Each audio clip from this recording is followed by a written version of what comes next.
This brand is made in China and the units can be purchased through their website or Amazon store. All of the units have a 3-speed fan and 3 stages of air filtration with a pre-filter, a carbon filter, and a true HEPA air filter. The AD4 model features a night light and a 24 decibel noise level in sleep mode, which is less than the sound of a whisper. They have a 438 square feet coverage area with a 70.6 CFM delivery rate. The AF1 units have 4 stages of purification with the addition of an ionizer, and they have a 675 square feet coverage area with a 244 CADR rating, but they are relatively noisy at full speed with a noise rating above that of a normal adult conversation.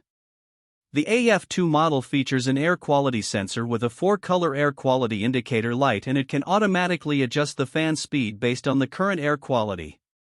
They can be controlled through their Smart Life app or with Alexa voice commands. They have a 1,106 square feet coverage area with a 244 CFM delivery rate and a 55 decibel noise rating. This brand receives an overall 3-star budget pick rating from HvacRepairGuy. Please share your experiences with this brand in the comments section of the HvacRepairGuy YouTube channel.